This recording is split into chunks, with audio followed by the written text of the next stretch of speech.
Synergy is everywhere in nature.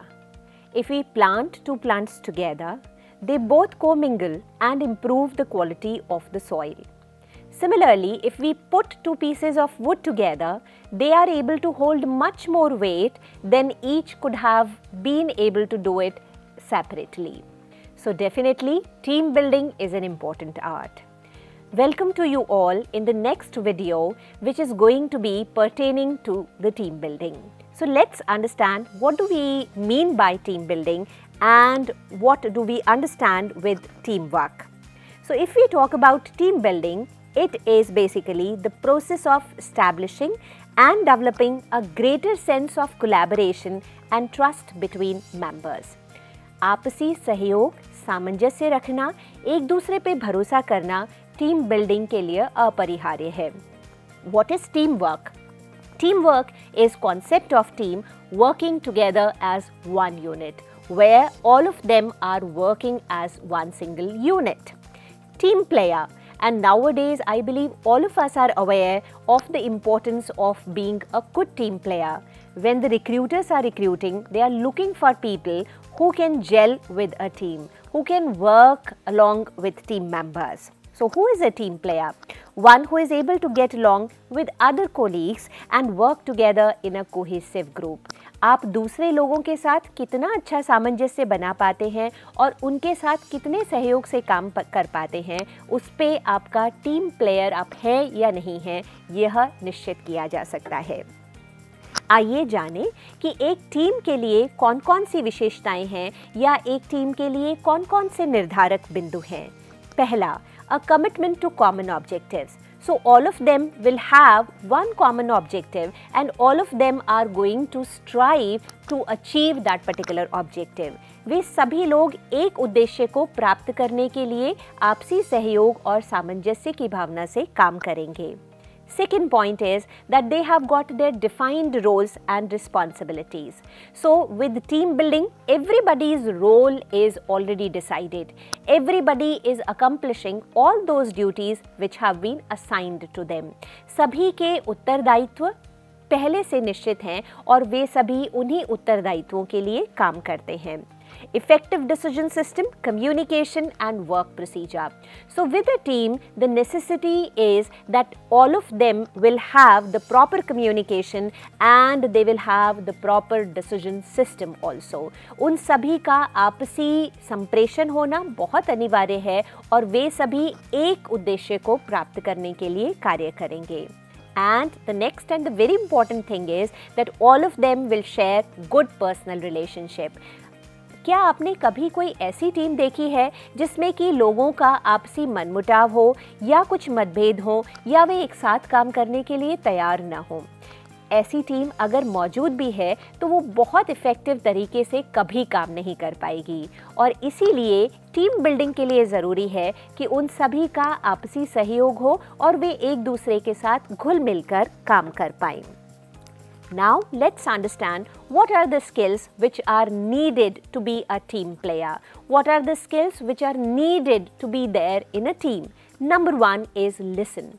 So we will have to develop the courtesy and habit of listening to every team member.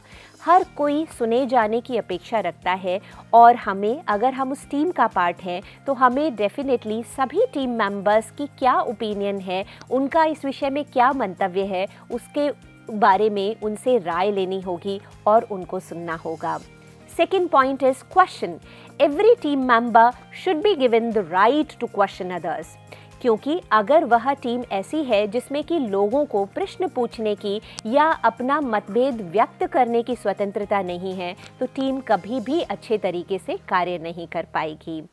तीसरी skill है persuade, because all of them will have to work together to achieve a common objective and therefore it is also needed on the part of a team that they will have to persuade one other team member, because there might be people who are not ready to work, there might be people who have a contradictory opinion, so persuading everybody to achieve that particular goal is very important. Respecting everybody. The team members will have to respect each other. उन सभी को एक दूसरे के वक्तव्यों का, एक दूसरे की ओपिनियन का सम्मान करना होगा. Help. Definitely, team cannot be accomplished without helping the other individual. अगर आप दूसरे इंडिविजुअल को सहयोग नहीं करेंगे तो कभी भी टीम अच्छे प्रकार से कार्य नहीं कर पाएगी. Share. We will have to share our grievances, we will have to share the work, we will have to share the achievement with all other people. और sharing भी team के लिए बहुत ज़रूरी है. Participate. Definitely a team can only work when everybody is ready to participate, when everybody is ready to contribute their share, when everybody is ready to work to the best of his capability. Only then the teams can win and only then the teams can survive. Now let's look at different stages which are needed in order to form a team. शायद हम सभी team के विषय में जानते हैं, लेकिन teams किस प्रकार कार्य करती है उसे नहीं समझ पाते. तो आइए हम उन सभी स्टेजेस के विषय में, उन सभी अवस्थाओं के बारे में कुछ जानें. पहली अवस्था है फॉर्मिंग. यहाँ इस अवस्था में the team defines the problem. They come to know the issue on which they are suppose to work. वे उन सभी समस्याओं के बारे में जान पाते हैं जिस पर कि उन्हें कार्य करना है. Here they also agree on goals and formulate strategies for tackling the task. यहाँ वो ये भी निर्धारण करते हैं कि उस पर्टिकुलर समस्या से जूझने के लिए उन्हें क्या-क्या रणनीति बनानी है और किस प्रकार कार्य को आगे बढ़ाना है. They also determine the challenges and identify the information needed. वो यह भी जान पाते हैं कि क्या-क्या डिफरेंट चुनौतियां हैं जिनका उन्हें सामना करना पड़ेगा, तो सभी टीम के सदस्य एक साथ बैठकर उनका निर्धारण करते हैं. Here individuals also take on different roles. कोई उनमें से टीम लीडर बन सकता है, कोई इनिशिएटर बन सकता है, कोई गेट कीपर बन सकता है, कोई रिकॉर्ड कीपर बन सकता है. तो वो डिफरेंट अपने रोल्स एंड रिस्पॉन्सिबिलिटीज़ लेकर के उसके साथ में कार्य कर पाते हैं. And at this stage, trust and communication also develops, because maybe initially everybody was working as an individual, but at this stage they collaborate with each other, and therefore there develops the trust and companionship, which is the integral part of that team. Next stage is the stage of storming. Team के सभी सदस्य एक साथ आ गए, उन्होंने किस विषय में कार्य करना है यह सोच लिया, एक दूसरे के साथ ट्रस्ट डेवलप कर लिया, तो सेकेंड स्टेज आती है storming. Here at this stage everyone realized that the task is more difficult than they imagined.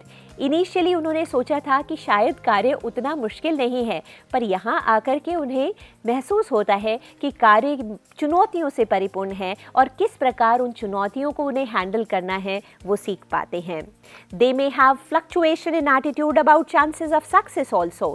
यहाँ कुछ टीम मेंबर्स को ये भी लग सकता है कि क्या हम इस कार्य में सफल भी हो पाएंगे या नहीं. तो इस समय लीडर जो है उनकी भूमिका बहुत महत्वपूर्ण है और वे सबको परसुएड करने का कार्य करते हैं. Here you might find even some of the people who are resistant to the task. वो कार्य नहीं करना चाहते और ऐसे समय में हमें उन सभी को उत्तरदायित्व से परिपूर्ण बनाना होगा और उनकी जिम्मेदारियों का एहसास उन्हें दिलाना होगा.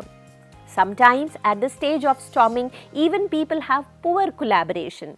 They want to contribute their share, but they are not ready to share others' work. They are not ready to help out to the other individual. They are not ready to cooperate with other team members. But at this storming stage, people happen to suffer all these problems, and with mutual cooperation and understanding, they also try to resolve all these problems. Third stage है norming की stage. ये norming की stage क्या है, आइए इसके विषय में जानें. So during this stage team members accept their team. This is going to be my team and I am suppose to work with all these team members. Team rules and procedures, हमारी team के क्या नियम हैं और क्या क्या प्रक्रिया से होकर के ये गुजरेगी, ये सभी टीम जो मेंबर्स हैं वो उसे स्वीकार कर पाते हैं. What is going to be their typical role in that particular team, they also happen to accept that. क्या उन्हें लीडर की भूमिका निभानी है या उन्हें एक कार्यकर्ता बनना है या उन्हें अपना रोल अदा करना है, उनके डिफरेंट रोल्स एंड रिस्पॉन्सिबिलिटीज़ क्या होंगे वो समझ पाते हैं. Here, they also start respecting the individuality of all fellow members. Because as we all know, team is a formation of different people. They may have different identities, they may have different individuality, they have their own values, they have their own belief, and at times even there may be a conflict also. But the quality of a team is that they will have to listen to each other and they will have to learn to cooperate with each other, and moreover they will have to respect everybody's individuality also. So at this stage, people start accepting even the individuality of all team members. Team members realize that they are not going to crash and burn and start helping each other. जब उन्हें ये महसूस हो जाता है कि यही हमारे टीम के सदस्य हैं और ये टीम के सदस्य आपसी सहयोग से भरे हुए हैं, तो वे उनकी मदद करना भी शुरू कर देते हैं. Fourth stage, and that is the last stage of a team building, that is performing, जहाँ सभी को अपना बेस्ट देना है. So here people gain insight into personal and team process. मेरा उत्तरदायित्व क्या है और किस प्रकार ये टीम के आगे बढ़ने में मददगार होगा, मुझे समझ में आता है और उसके अकॉर्डिंग मैं अपनी परफॉर्मेंस दे पाती हूँ.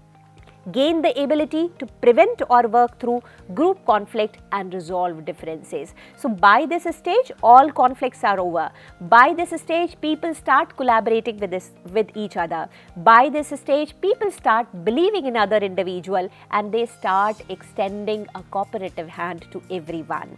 Develop a close attachment to the team. Here at this stage, everybody starts having the affinity for other team member. हर कोई दूसरे टीम के सदस्य के लिए बहुत ज़्यादा स्नेह और आत्मीयता रखता है. वे एक दूसरे को समझने लग जाते हैं, एक दूसरे के व्यक्तित्व का आदर करना सीख जाते हैं और यह भी समझ जाते हैं कि टीम अपने उद्देश्यों को तभी सफल कर पाएगी या अपने उद्देश्यों को तभी प्राप्त कर पाएगी जब सभी का सहयोग होगा. Let's understand what are the essentials of a successful team. Number 1 is commitment to shared goals and objectives. जब तक हम सभी उसके लिए समर्पित नहीं होंगे, जब तक हम उद्देश्य की प्राप्ति के लिए एकजुट नहीं होंगे, तब तक टीम सफल नहीं हो सकती.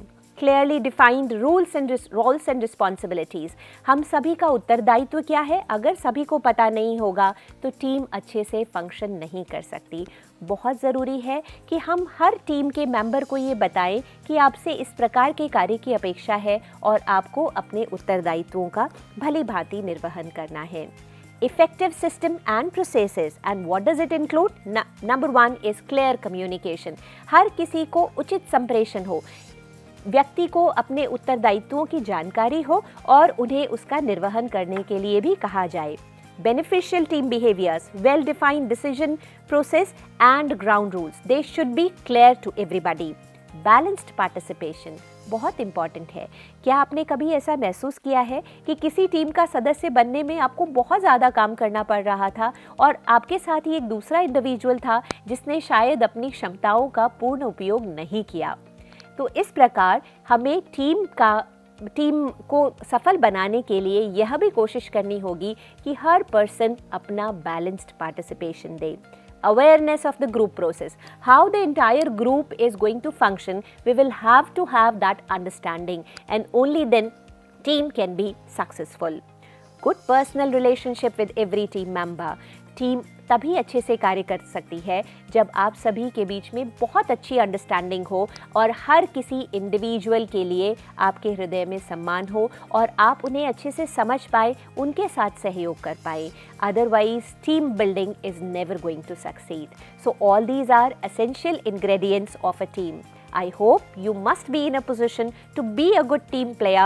You will have a wonderful team to work with and you will be full of that team spirit. So happy team building.